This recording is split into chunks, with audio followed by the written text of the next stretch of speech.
Have you ever noticed how the smartest people in the room often seem the most miserable? They overthink every decision. They analyze every possibility. They build these mental prisons so complex that even Einstein would struggle to escape. And here's the shocking twist. A 13th century mystic, Rumi, warned us about this exact trap centuries ago. He said, "Sell your cleverness and buy bewilderment." At first that sounds insane, right? We're told our whole lives that intelligence is the ultimate advantage, that cleverness equals success, certainty, and happiness. But what if the very thing we're clinging to, our obsession with being clever, is what's keeping us stuck and miserable? Modern neuroscience, psychology, and creativity research actually back Rumi up. They're now proving that constant analysis doesn't make us free. It makes us anxious. And the real breakthroughs, the clarity, the joy, the spark of inspiration, come not from knowing, but from stepping into the unknown. So here's the roadmap. First, we'll expose the hidden trap of overthinking and analysis paralysis. Then we'll uncover Rumi's strange idea of bewilderment and why it's secretly the best upgrade for your mind. Next, I'll show you how embracing uncertainty makes you more resilient and less stressed. And finally, we'll see how this mindset fuels unstoppable creativity and problem-solving. Stick with me till the end, because the closing insight might just rewire how you approach every decision in your life. Let's start with the hidden trap that catches almost every smart person: overthinking. Now, being smart should feel like a superpower, right? You can see patterns others miss. You can predict outcomes. You can calculate risks. But here's the paradox. The sharper your mind, the more weapons you give it to use against you. It starts innocently. You're faced with a decision, say, choosing a career path, a relationship, or even just what project to focus on. Most people might pick one and move forward. But a clever mind? It doesn't stop. It starts running simulations. What if this leads nowhere? What if I choose wrong? What if I regret it later? And the deeper you think, the more angles appear. Suddenly, one simple decision has 100 branching paths, each with its own risks and consequences. It's like standing at a crossroads with 1,000 signs pointing in every direction, and instead of walking, you freeze. Psychologists call this analysis paralysis.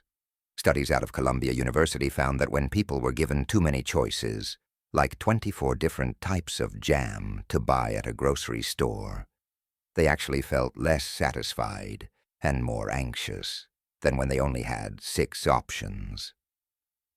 Too many possibilities doesn't make us free. It makes us miserable. And here's where it gets darker. The more clever you are, the more possibilities you can imagine. You don't just see 1 or 2 outcomes. You see 50. A less smart person might move forward and adjust along the way. But the clever mind gets stuck, replaying endless what-if scenarios. And what does that create? Stress, doubt, delay. You end up overanalyzing your relationships until you push people away. You overthink opportunities until they pass you by. You play life like a chess game where every move could be a disaster.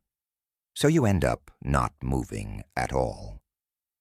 Rumi would call this cleverness, not true wisdom, but a kind of ego-driven obsession with control. Cleverness wants certainty, guarantees, and safety. But here's the hard truth. Certainty doesn't exist. Life is never fully knowable, and the more you try to outthink it, the more miserable you become. So what's the escape hatch? The first step is simple but radical. When you notice yourself spiraling in endless thoughts, pause. Literally, stop and breathe. Then ask, What if there isn't a perfect answer right now? What if moving forward is better than being clever? That small question is like slipping a key into the lock. It doesn't solve everything yet, but it cracks the door open. And once that door is open, we can step into Rumi's strange and powerful alternative, bewilderment. Rumi once wrote, "Sell your cleverness and buy bewilderment." At first glance, that sounds ridiculous. Why would anyone give up cleverness? Isn't cleverness the thing that helps us survive, succeed, and get ahead? But here's the twist. Rumi wasn't telling us to stop thinking. He was warning us that cleverness, when it becomes our only lens, actually shrinks our world. Cleverness wants answers, labels, categories. It wants to dissect life into neat little boxes. But the more we slice reality into pieces, the less alive it feels. Bewilderment, on the other hand, does the opposite. It blows the walls wide open. It isn't ignorance, it's openness. It's the ability to stand in front of something vast and mysterious and not need to immediately pin it down with logic. Think about the last time you experienced pure awe. Maybe you looked up at a night sky so clear it felt infinite. Maybe you stood by the ocean, watching waves crash endlessly. Or maybe it was something small, like watching a child laugh or seeing a flower bloom from a crack in the sidewalk. In those moments, your cleverness disappears. You're not analyzing. You're not predicting. You're just present. And that presence feels more alive than any clever thought could ever give you. Modern research actually backs Rumi up here. Psychologists at UC Berkeley studied what they call awe states. They found that when people experience awe, their brains shift into a quieter, more expansive mode. The chatter in the prefrontal cortex, the same part that drives overthinking, calms down. Instead of narrowing our focus, awe expands it. We feel connected to something larger than ourselves. Stress hormones drop, creativity spikes. Even our sense of time slows down. And here's the wild part. People who regularly experience awe are consistently happier, healthier, and more resilient than those who don't. Rumi wasn't just being poetic. He was describing what neuroscience is only now catching up to. So how do you actually buy bewilderment in modern life? You don't need to climb a mountain or travel to a desert. You just need to create space for wonder. Put your phone down on your next walk and notice the details you'd usually miss. The shape of a leaf, the sound of the wind, the way light reflects off glass. Listen to a piece of music without multitasking, or spend 5 minutes drawing or doodling without judging the result. These small acts are like down payments toward bewilderment. They loosen the grip of cleverness and open the door to presence. And when you practice this regularly, something shifts. Decisions feel lighter, creativity flows easier. Life feels less like a chessboard and more like an unfolding mystery you actually want to be part of. Because in the end, cleverness is about control. But bewilderment? It's about wonder. And that wonder is exactly what makes you resilient when life gets uncertain, which is where we're heading next. Here's a hard truth. Life will never be certain. You can be the smartest person in the world, analyze every possibility, and prepare for every outcome, and life will still blindside you. The job market shifts, people change, unexpected events crash through your carefully laid plans. Now, a clever mind hates this. Cleverness wants guarantees. It wants to map the future like a GPS route where nothing unexpected happens. But here's the catch. The more you demand certainty, the more fragile you become. Every surprise feels like a disaster. Every unknown feels like a threat. This is why so many bright people crumble under stress. Their cleverness, which they believed was their shield, actually becomes their cage. Rumi's alternative is bewilderment, and here's why it works. Bewilderment doesn't resist uncertainty, it embraces it. Instead of saying, "I must know what happens next," it says, "I don't know," and that's okay. Psychologists call this cognitive flexibility, the ability to adapt when things don't go as planned. Research shows that people with high cognitive flexibility are less anxious, recover faster from setbacks, and make better decisions under pressure. In fact, soldiers trained to embrace uncertainty show stronger resilience than those trained only to analyze risks. And you don't need a battlefield to practice this. You can do it in everyday life. Here's a simple exercise.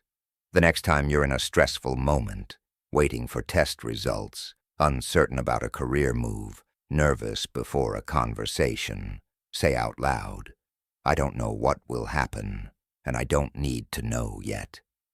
It sounds almost too simple, but saying it out loud interrupts the brain's panic loop. Instead of spiraling into what-ifs, you shift into curiosity. You remind yourself, uncertainty isn't failure, it's the natural state of life. Think about it. Every great story, every adventure, every relationship worth having begins in uncertainty. If you already knew the ending, it wouldn't be life. It would be a script. This is why Rumi's wisdom feels so alive today. Cleverness seeks control, but control is an illusion. Bewilderment invites us to meet the unknown as a teacher, not an enemy. And when you start living this way, resilience becomes second nature. Life's surprises don't knock you down as hard, because you're no longer clinging to the illusion of certainty. You've trained yourself to stand steady in the storm. And here's where it gets even better. This same openness that builds resilience is also the secret ingredient behind creativity and innovation. Which brings us to our next point. Let's talk about creativity. Because if there's one area where cleverness fails and bewilderment shines, it's here. Think about the greatest breakthroughs in human history. Einstein didn't stumble on relativity by crunching endless equations. He imagined what it would feel like to ride on a beam of light. Steve Jobs didn't build Apple by obsessing over competitors' spreadsheets. He approached technology like an artist, blending design and wonder.